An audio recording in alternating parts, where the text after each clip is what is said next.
Hi, this is Thomas Keegan with LibertarianProgressive.com, also blogtalkradio.com/election channel, the real election channel because we cover everyone on the ballots. LibertarianProgressive.com is an independent media organization. We interview independent third-party candidates who are on the ballot. We believe if a candidate has gathered enough signatures to be on the ballot and has a chance to win statistically, then a responsible media will include them in the debates and interview them. And today, right now, we have an interview with Richard Longstreth, Libertarian for U.S. House District Number 2 in Colorado. And so he's the only third-party option in that district for the U.S. House 2016. I'm going to give him a call right now and do this interview, which you can see them all at libertarianprogressive.com and our YouTube, youtube.com/blast of fresh air. So let's give him a call and welcome him in.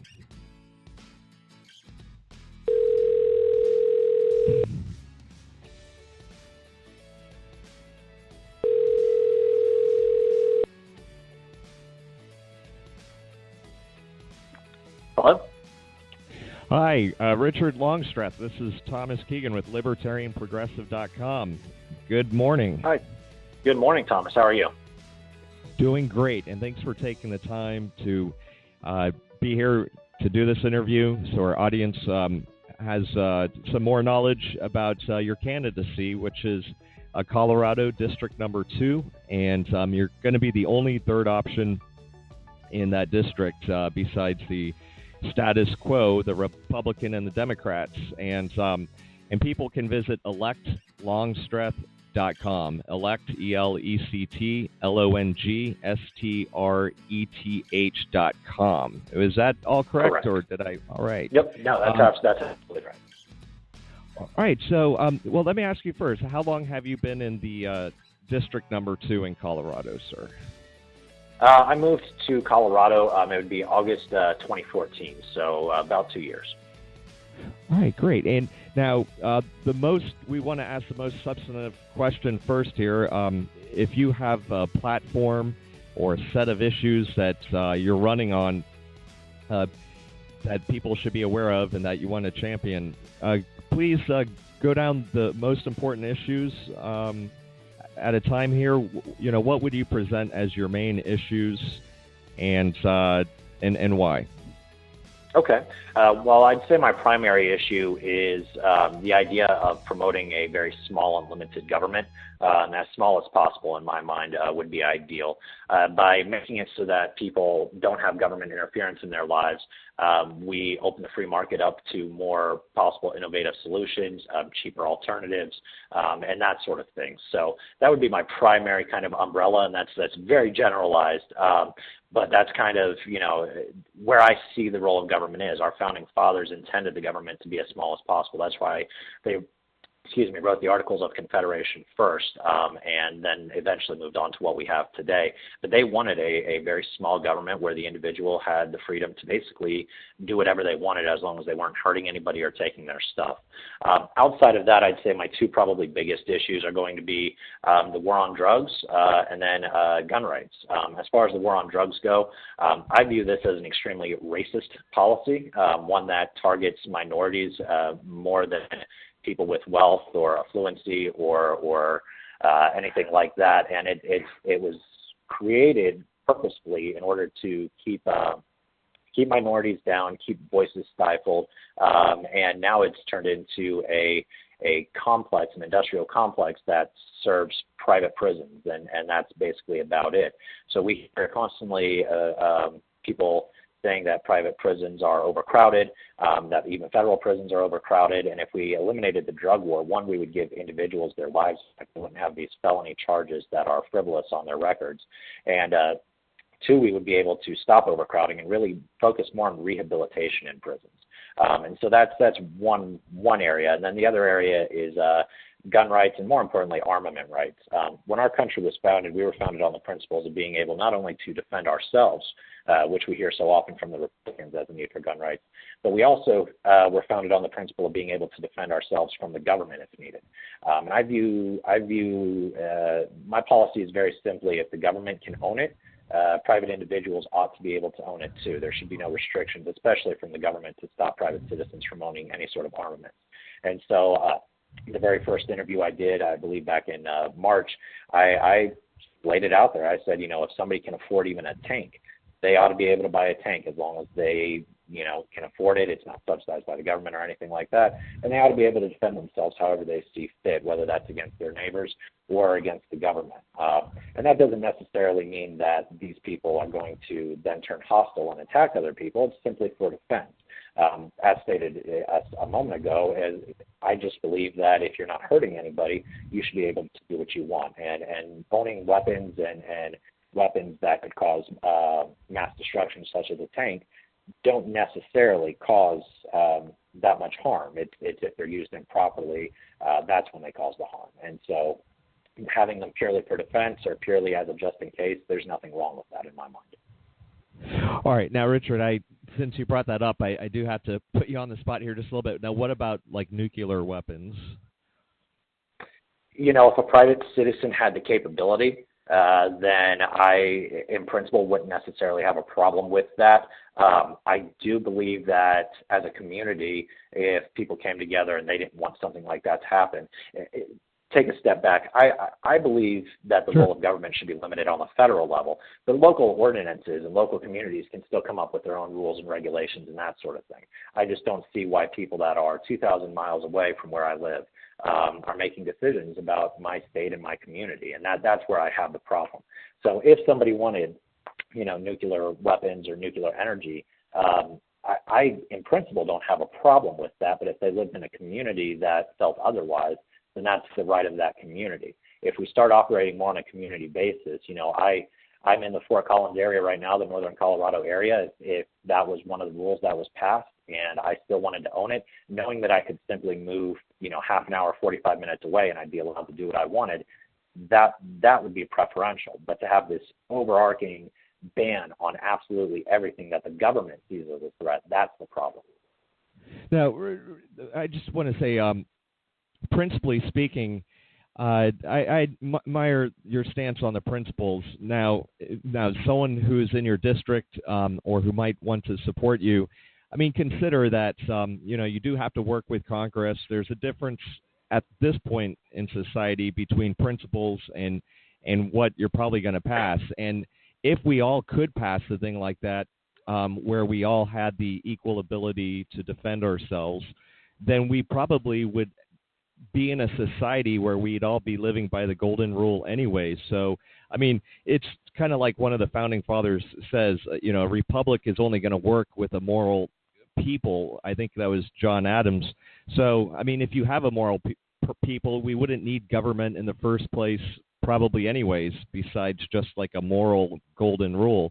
So now the drug war, that's something that Colorado is taking, and Washington and Alaska and Oregon and a few other states have taken a major increase in. You live in Colorado where people are going there as refugees almost. There's people going in there from other states because the state that they currently live in, they might have a daughter or son or some family member or themselves, and they might have multiple sclerosis. And there are actual such cases where, they have to get a prescription from a drug company and it's not quite working. So they're moving to Colorado so they can get the medication that they need so they can stop the seizures and things like that. They have to get up, sell their house, move, create a whole new life, and et cetera. And so, if I may ask you, how's the environment been since Colorado has taken that step to give people, the choice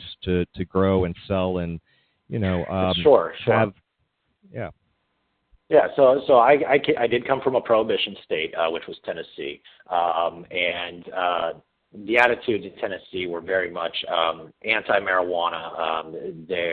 I did smoke here and there in Tennessee, and I did have friends who judged me for it and that sort of thing. And I'm not going to say that was my sole motivation for moving out to Colorado was to live in that society where it's a little bit freer. But I did come out here in order to. I did like that aspect. I like the lower taxes aspect. I like a lot of things about Colorado, and so that's part of the reason why I moved out here. But it was kind of a shock to me when I got out here to discover that, by and large, this was about a year after Prohibition ended here in Colorado. most people don't care. Most people out here, you'll find a few people who still get up in arms about the issue, but in general, I'm finding that my coworkers, there's the company policy, and then there's the personal attitudes. And the personal attitudes, most people no longer care about the issue. We haven't seen, an increase in accidents or anything like that. We haven't seen teen use go up. In fact, it's gone down. We've not seen any ill effects really from legalization. We've seen the government has been able to pull in a lot more money, even more than they were expecting. And last year they had such a surplus that they had to put it to the voters whether they could keep that surplus or have to give it back. And unfortunately, in my mind, the voters voted to go ahead and let them keep it. I would prefer getting my $5 back and being able to have another Happy Meal at McDonald's or something. But that aside, I mean, like I said, most people it's pretty much a non-issue. Now, my community of Fort Collins, I have spoken with the mayor previously on this. He's still against it, but he recognizes that the tide has changed, and now we live in a society where we have to, if you do not like marijuana, you stop to figure out how to work with it. And so Fort Collins is still expanding as far as marijuana rights go, but overall in the state, there's been no backlash that I've found in any study, even the Denver Post, the number one newspaper here in Colorado, published an article 2 or 3 months ago saying that high school users were down for marijuana. And that's typically what happens with prohibition. We saw that, in the early part of the 20th century, alcohol was made illegal constitutionally, and we saw bootlegging and all sorts of crimes come from it. We saw organized crime on the rise. People began to do it on their own and risking their freedom and that sort of thing. And overall, it just was ineffective. As soon as it was made legal again, then we see all of that go away. We see people happy to purchase products that are already being created. And then, in I think it was 1972, but I could be off there roughly 5 to 10 years, when the United States federal government decided to repeal restrictions on craft brews and making brews at your own house. We've now seen in Colorado that we're one of the largest craft brewery states in the country. And part of what I enjoy is going in and experiencing some of these small businesses and helping these small businesses grow and tasting things outside of the macro brews. We'll just leave it at that. I don't like their beers at all. But we've seen innovation and creativity and more profitability and all of that simply by working to end the war on drugs here. Now, it's not perfect. Marijuana is not the only drug. There are other drugs. And that's the other part of it, too, is as we legalize these things, we can begin to, or at the very least, deschedule them. We can begin to explore potential medical benefits. You mentioned, people coming here as refugees for their children and that sort of thing. There are medical benefits to marijuana, and I'm sure there are to other drugs as well. And we need to be allowed to, as a free society, experiment, use those drugs, and make our mistakes. And don't get me wrong when I say that these things should be legal. Mistakes will be made, but we need to, as citizens, recognize that if mistakes are made, it comes down to personal responsibility, and you have to take responsibility for your actions. Ultimately, I just believe we don't need a government acting as our babysitter and telling us what we can and can't do. That's not life. That's not freedom. That's not how anybody becomes innovative or comes up with new solutions. And by ending the war on drugs, we help to move us in a more positive direction as far as economically, as far as medically, in all sorts of ways. Yeah, ending the war on drugs at this point, I think, seems like a win-win-win. It has a general consensus, and we need to elect people if we want truthful representation who are actually going to do something about it. And as far as, having used it in the past, if we have equal justice under the law, I believe President Obama, President George W. Bush, President Clinton have all admitted, to using some drugs that, are scheduled themselves. Now, Richard, I would like to ask you a couple of, just go down a list of some questions here and just kind of in a quick way, just get your initial thoughts on them, if that's all right with you. Sure. Yeah, absolutely. All right. So how about accountability and transparency? What would you say in a couple sentences, if you can, about just generally accountability and transparency regarding government? The government is for the people and supposed to be by the people and of the people. I think what we have in today's society is a government that is essentially run by through crony capitalism, where those that are elected work to serve those people that fund them, and that's why they continue to be elected. I realize in my role that I'm running against a very popular Democrat, and that my chances probably are small. But what I've always said is we need statesmen in office. We need people who are truly looking out for the people where they come from. And if I was elected to represent the people of Congressional District 2, I would represent their thoughts and keep liberty in the mind for all. And I do not believe that that's happening right now in our current state of affairs. We need to be transparent with where money's coming from. We need to make sure that accountability for our elected officials is held. It is absolutely ridiculous that Congressional's approval rating is as low as it is, and these people continue to be elected, and it's all because of the money. And that's not being made transparent in the media. That's not being made transparent to the citizens, and it's essentially creating a system where it's private citizens versus the government. And you can see that right on the front lines between the police in several cities and what's going on as far as protests and that sort of thing with the Black Lives Matter movement, et cetera. And I believe that if we created more transparency in our government and had open dialogue and open discussion, and people had access to their politicians and knew that their concerns were going to be addressed, that sort of thing would fall away. Yeah, and one way we, the people, can hold these people, we can hold them accountable ourselves with these elections. And again, you could give Richard a try for 2 years, and it's not like you're marrying him. You're just giving him 2 years and see what he can do. Now, the second issue, how about the justice system? Well, the biggest thing right now with the justice system is we need to start with ending that war on drugs, as I mentioned before, so I won't go back into that. And we need to start to take a critical look at the justice system. Are we simply putting people in prisons and jails and that sort of thing to put them away as a timeout sort of thing, or are we working to help rehabilitate these people, finding out why they're in those positions, and at the same time helping them transition out? I listened to several podcasts, and one of them that I listened to interviewed convicts who were put away for about 20 years, and they just had some really terrible stories about how they were put away in about 1996, 95, and they got out, and, the world has changed quite a bit. The first email was sent in 1994, and now look where we are today. We all carry personal computers on our belts. And so we need to help these as far as justice goes, put them away. If they did a crime and they need to be put away, they need to be put away. But then we need to look really at the rehabilitation method, get to the whys of why these crimes were committed, how could they have been prevented, what was kind of the motivation behind them, and then help these people rehabilitate into society so that they can be productive members again. Yeah. Actually, there might be it might be more economically efficient that way too. I just saw an article the other day about I think it was Denmark's prison system. It's interesting. Might want to Google that if you're listening to audience. And again, just for anyone that might be tuning in, we're interviewing Richard Longstreth, Libertarian, for the U.S. House District Number 2 in Colorado. He's the only third-party option in his district, and for 2016. So the next issue is I'd like to hear some of your thoughts about, if you have any thoughts on this, election reform. Do you think there needs to be any election reform?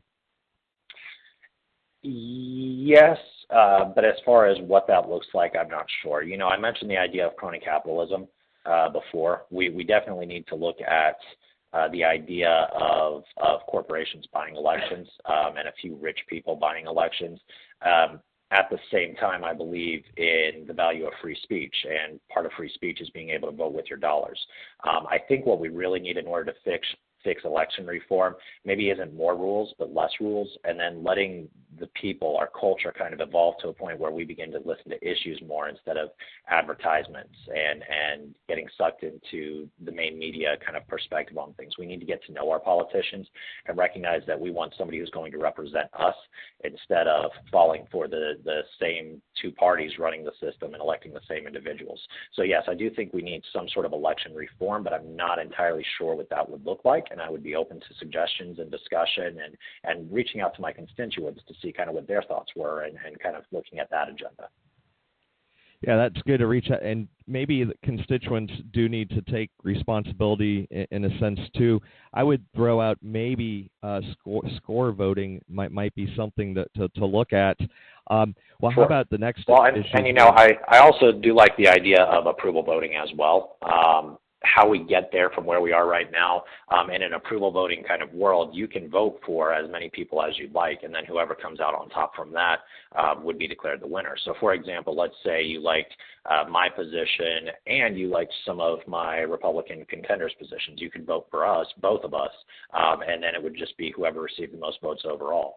That is essentially approval voting, and I think that would be huge for our country, but transitioning from the electoral system to that is certainly a challenge, and not one that's probably going to be accomplished anytime soon until we really start to see a cultural change pushing for that.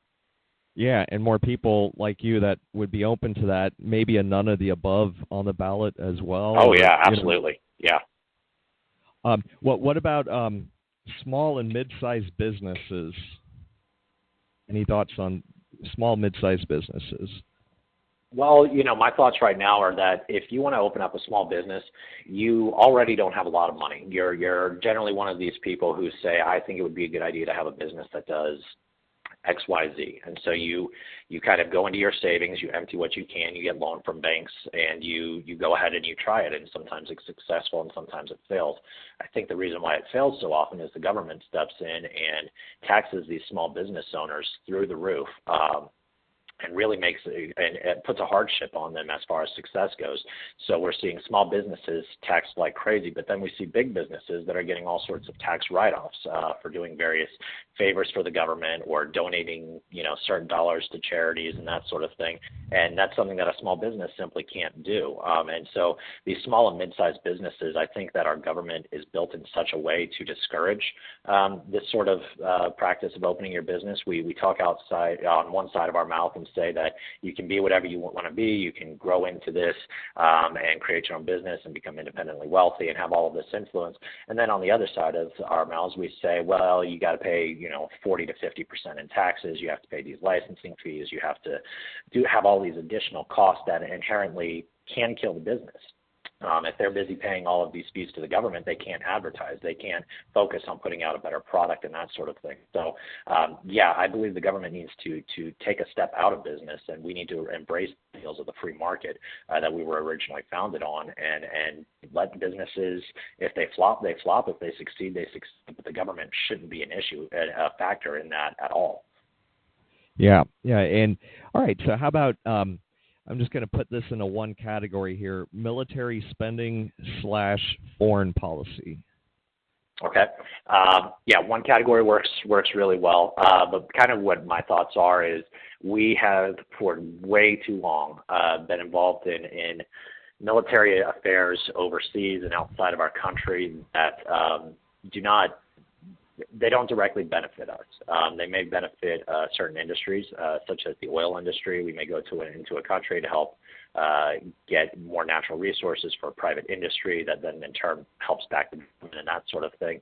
But we're not actually helping ourselves. We're not using our foreign forces in order to really help anybody at home. If elected, I would look at closing as many military bases as possible, bringing our troops home, and that in turn would then cut the spending for military spending and for the federal budget overall, and we could work towards a balanced budget at that point. But having people we have bases in probably, I want to say it's around 40 different countries, and there's just no purpose to it. Why do we need a base in Germany still? Why do we need a base in England still? These are our friends, these are our allies, and it creates.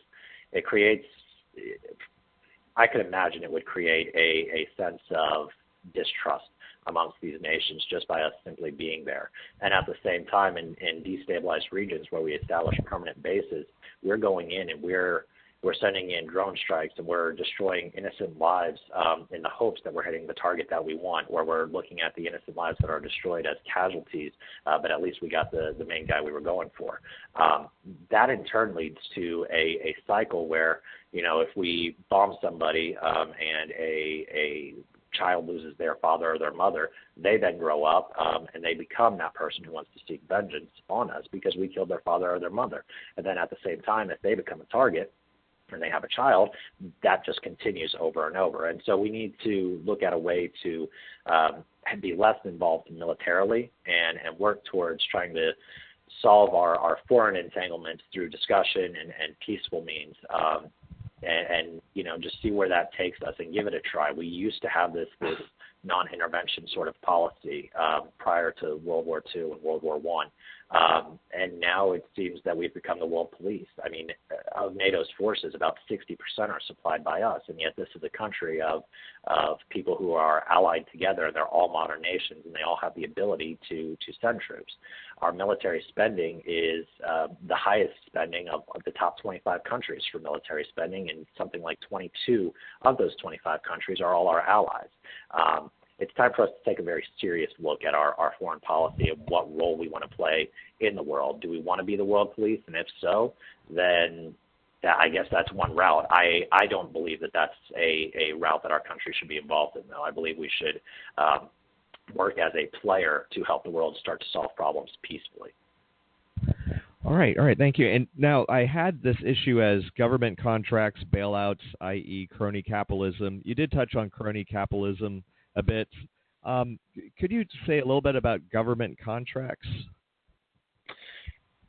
Here's what we're seeing in today's world with government contracts. I mean, I recognize the government occasionally will need people probably to do things for the government.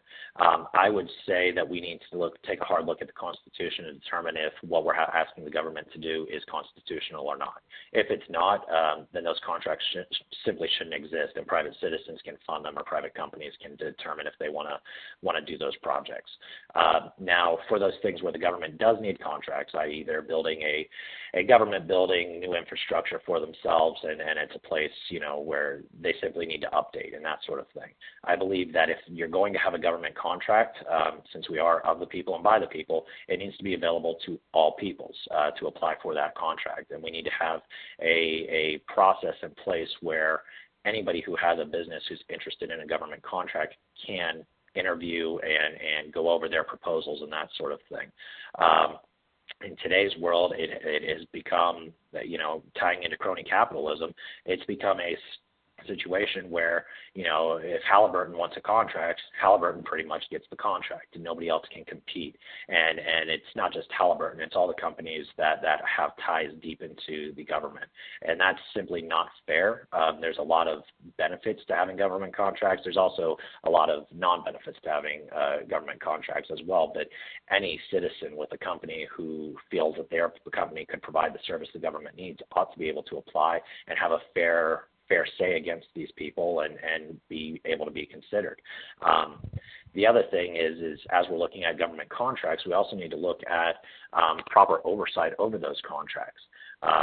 So often there are jokes made about, the government being ineffective, taking too long, where private industry could build something much faster. For example, in roads, private individuals can build roads very, very quickly. When the government gets involved, you will often see a road shut down for many, many months while the process seems to be at a standstill.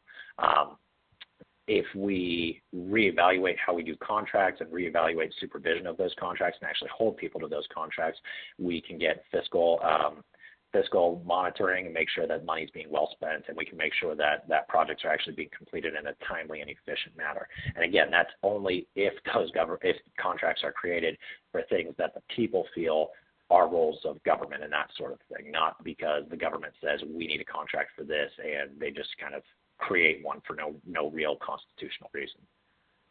Yeah. Just when you're saying that, just made me think it's going to take an extra year and cost twice as much as we originally predicted. So what about trade, free and or fair trade? What are your thoughts on trade? I don't like the term fair trade. Fair trade to me means that we have some sort of an alliance, and there are certain rules and restrictions, and we pretend that it's free. Look at NAFTA, North American Free Trade Agreement. That's not really free. There are all sorts of restrictions involved in that, and we just put the word free in there to sell it to citizens. That way they didn't, raise arms about it. I do believe in a free market, and when I say a free market, we hear that term thrown around quite a bit, and it seems most people say, well, I believe in a free market in which the government monitors this and does this, but everybody can run around. That's more laissez-faire. I believe if I want to go down to my local bakery and I want to trade them something, I ought to be allowed to, and that should be perfectly fine. The government shouldn't be able to interfere in that or charge taxes on whatever we trade. I believe that innovation thrives in a free market, and when you start to put restrictions into place, you're limiting that sort of innovation and the development of new ideas and new thoughts, and even those small businesses who may have ideas. If it's truly a free market, they're going to be able to survive on their own and pull themselves up and have the best product and sell it. Whereas if we have these trade agreements and have quote unquote fair trade, these people, it may be, well, you're allowed to participate as this sort of business and sell this sort of product, but you have to pay this organization a certain fee, or you have to pay this amount of taxes or something like that. That's not free market, and we need to be pursuing that free market ideology as much as possible. Once we get the government out of economics, then we'll really see what the markets are capable of. Yeah. If it was truly free, it would actually be fair, and if it was actually fair, it would truly be free. But that's not the case like NAFTA, the North American Free quote-unquote trade agreement. So what about civil liberties? Kind of specifically, the debate between privacy on the one side versus security on the other side. If you are allowed true privacy, you will be secure. When I recently purchased a house, when I moved to the house, there was a gentleman who came in and he said, I'm going to make sure to knock on your door every time I come in. I said, that's great. You can go ahead and do that. But it's you don't have to, and is what I told him. And he joked and he said, this is Colorado. I don't know what you got in your house, so I'm going to make sure to knock. And we kind of laughed at that. That's the idea, though, of privacy. He didn't know what I had or what I was capable of, and so there was a certain level of respect there that in turn made both of us feel more secure. This idea of forced security, where the government has to take care of you, or we have to rely on bodyguards at nightclubs or anything like that, that's not real security. You're not able to defend yourself. And the idea of privacy is that your private security, however you want to handle your own security, is privatized, and nobody else needs to know that. They just have, most people will assume that you have it. And essentially, the idea also extends to being able to do what you want. I have said, at the beginning, as long as you're not hurting anybody or taking their stuff, why should that be not allowed? If somebody wants to own a gun, own a tank, or what have you, that can be my thoughts. If my neighbor owns that and I see that or hear about that, that can be their own security, and at the same time, they're private more because of it. At the same time, if somebody wants to be private in their home and build a meth lab in their basement, well, it's their property. If they're not hurting anybody, if they're not causing harm to anybody else, then that's their prerogative, and they ought to be able to do that, because what if that person who creates a meth lab turns out discovering the next penicillin somehow, and that winds up curing all sorts of diseases, and that's the idea of privacy, and we need to, as a country, embrace those sorts of ideals, and that's what our founders intended. So, why not get back to the root of what our country is supposed to be based on? Yeah, there were a lot of people doing innovations like that in their basements a long time ago. I mean, and another, if drugs were legal, there'd probably be a lot less people looking towards going to using meth and stuff, probably. Right. But that's a separate issue. But so, who's some of your favorite, or who's one of your favorite past or present people, elected or not? Oh, that's a good question. There are a lot of people that I can identify with. I mean, I studied philosophy and political science and that sort of thing, and there are certainly a lot of philosophers out there that have embraced the idea of freedom wholeheartedly. And I would say Rothbard is a great example of one of those. Ayn Rand has some very good points. I mean, there's all sorts of philosophers. As far as a favorite, I don't know that I have a favorite, to be honest with you. There are certainly, like I said, people that I look up to, but I don't particularly have a favorite.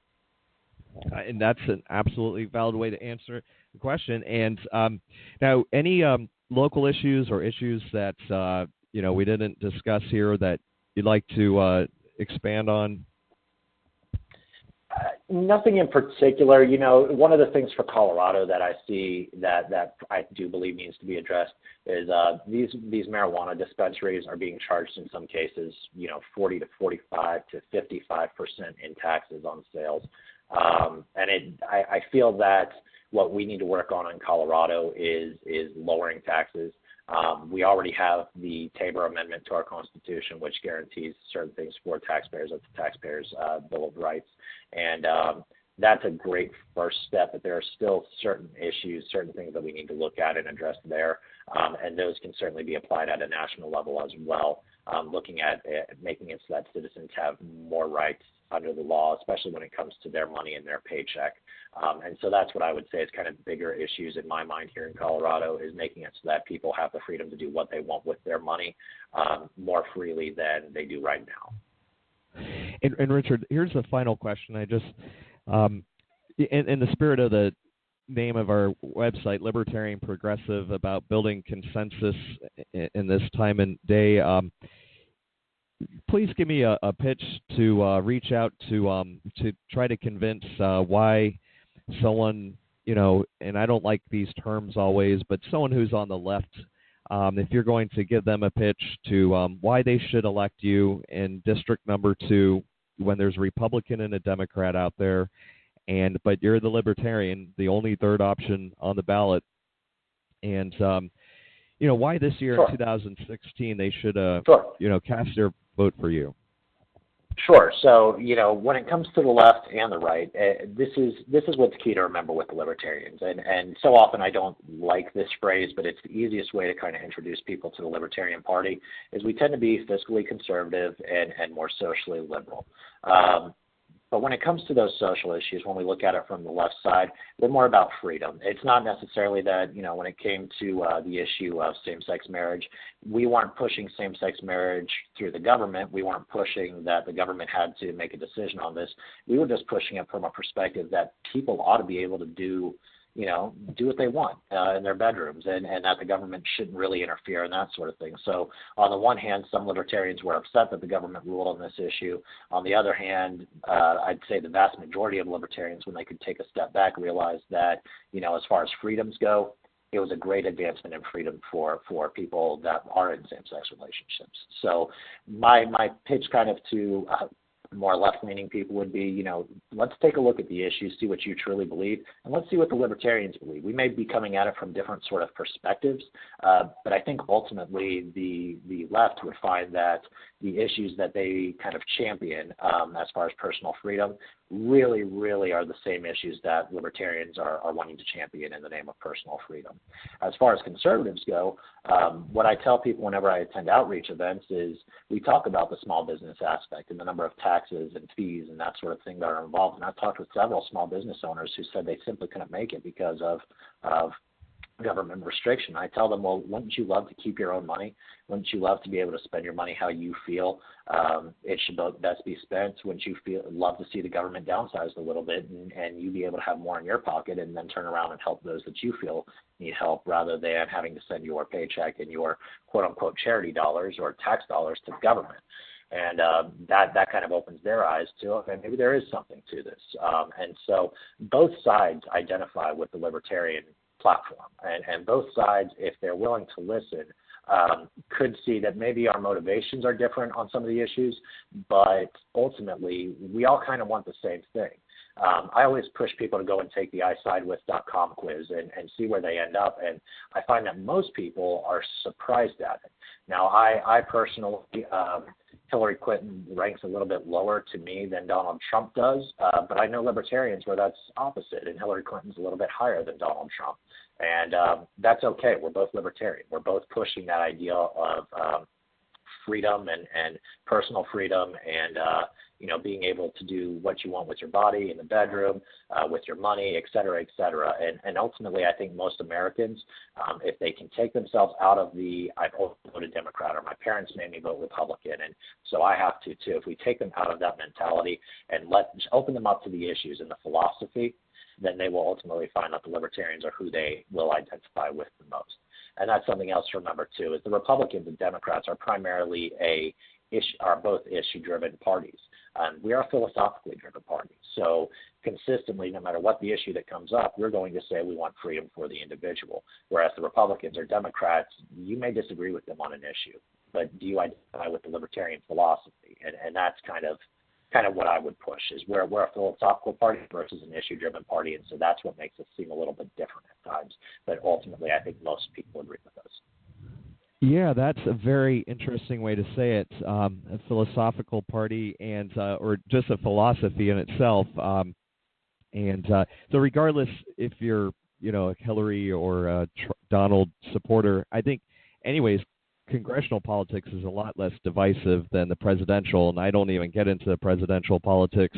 I think, there's a lot more chance of consensus on a congressional race. And so, well, good to talk to you today. I certainly hope our audience, shares this interview and finds something useful out of it. I mean, if you want to expand beyond the status quo, here's one way to do it. And, we can have some more third-party and independent candidates in our Congress, which has 435 members, only Republicans and Democrats. That would be a brand new day. Well, Richard, good to talk to you today. Good luck in your campaign. Thank you for taking the time to talk with us, being transparent, and being open here to the voters and the listeners, and just being willing to talk. And we appreciate that very, very much. Well, thank you very much, Thomas. It's been a pleasure, and if you would like to do a follow-up interview in the future, I would certainly be interested in doing that for you. So feel free to give me a call or reach out to me at any time. And once again, if anybody that's listening wants to learn more about me, you can visit my website, electlongstreth.com. That's ELECTLONGSTRETH.com. I can also be .com/electlongstreth and Twitter at electlongstreth. So pretty consistent there, and I welcome any questions, concerns, thoughts, and would happily address any of those with anybody.